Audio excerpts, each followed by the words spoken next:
xaaskayga qaaliga ah oo jeclahay Jamaad Mira Cali. السلام عليكم ورحمة الله تعالى وبركاته دمان أصحابك وحرن channelka Farax Fawzi waxaan idin leenahay ciid mubaarak كل عام وأنتم بالخير إن شاء الله تعالى waxaan idinku hambalyeynaa ciid الفطرga iyo dhameyska bisha Ramadan aad u barakeysan aniga haatan waxaan ku suganahay xiriyaha qaxootiga Dadaab gaar ahaan xirida qaxootiga Dhagaxley hadii aan idin kaga warramo sida dareenka iyo qaabka ay ku sugan tahay xirida qaxootiga Dhagaxley xirida qaxootiga Dhagaxley maanta qayb ka mid ah bulshada waa ay ciiday halka qaybta kale ay sooman yihiin iyagoo leh waxaan dhameystireynaa soddonka bisha Ramadan haddii aan idinkaga warramo magaalada iyo qaabka wadooyinka ay tahay wadooyinka waxaa laga dareemayaa in aysan dad badan soconin iyadoo dadka lagu arkayo kaliya ay yihiin caruur kuwaasoo farxadda ciida la qaybsanaya bulshada sababta dadka weyn aan loogu arkin wadooyinka ayaa ah in dawladda ay amar ku soo rogtay in aan la camiri karin goobihii lagu qaadan jiray ciida barakaysan lagu tukan jiray salaada ciida iyo sidoo kale magaalada iyadoo sheegtay in dadka aysan iibaan karin aysan soo xadiri karin munaasabadooyinka ciida waxayna ku amartay dadka inay joogaan sidaas darteed dadka weyn haatan waxay ku sugan yihiin guryahooda iyagoo qaadanaya amarka dawladda dhinacyahayga waxaad ku arki kartaan caruur kuwaasoo iyagu banaanka u soo baxay waxaa macquul ah inaysan fahamsaneen amarka dawladda ama aysan maqlinbo marka insha Allah ta'ala waan idinla socodsiin doonaa dareenka qayb ka mid ah caruurtan insha Allah ta'ala Cabdi Rashiid ku soo dhawow barnaamijka waan ku arkayaa waxaad wadataa maskaraatiga oo loogu talagalay in micnaha la iskaga ilaaliyo viruska coronavirus aad baad u mahadsantahay sidaad amarka u qaadatay waxaan ku weydiinayaa ka waran dareenkaada sideed ku ciiday bal dareenkaada sidee waaye ma see dareemaysaa maanta waa maalin ciida dareenkayga dareen la soo koobi karo maa si aad ayaan u faraxsanahay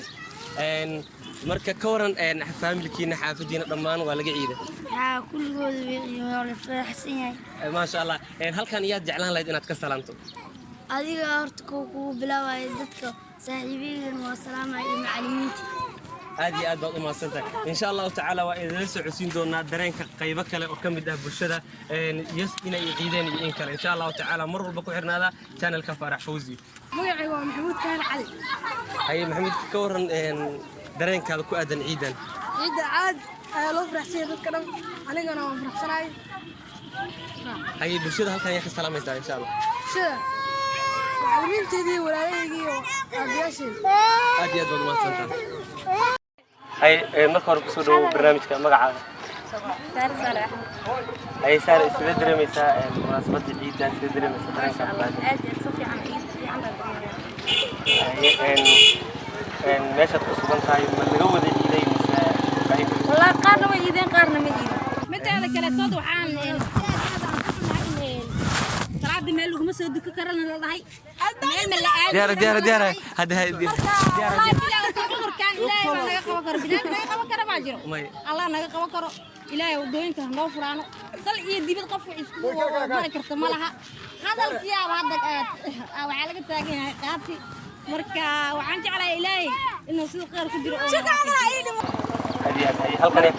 halkan waxaan ka salaamayaa dhammaan ummadda Nabi Maxamed meel la meesha joogaan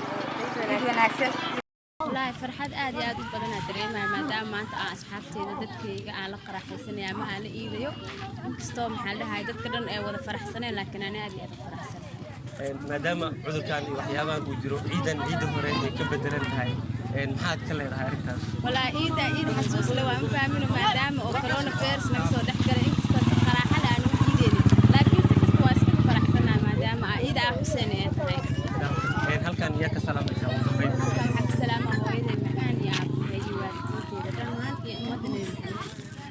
أنا أدعو برنامج مناسبة عيد channelka Farax Fawzi sideed dareemaysaa dareenkaada ku aadan maalinta ciida maalintiidu waxaan dareemayaa horta kullu caam wa antum bikhair dadweynaha muslimiinta dhammaan waa salaamaya ugu horreyn anigoo la yiraahdo magacayga Maxamed Rashiid Cabdi Cali waxaan farxad weyn la qaybsanayaa inta qaybteeda ciiday ciidan Allah nooga dhigo mid barwaaqo iyo bashbasha cudurkan aafada ah ee dadka halakeeyay dunida oo dhan Ilaahay inuu ka qabto oo maxay ahayto Ilaahay naga samata bixiyo khayr iyo barwaaqana iyo nabadna ilaahay noo keeno ugu dambeyn halkaan yarta salaamaysa waxaan ka salaamayaa dhammaan eheladayda inta ay taqaani intaan aqoon caruurtayda xaaskayga qaaliga ah oo jeclahay Jamaad Mira Cali iyo dhammaan blogayga to iyo gudoomiyaheena Jiri dhammaan waan salaameynaa aad iyo aad baad u mahadsantahay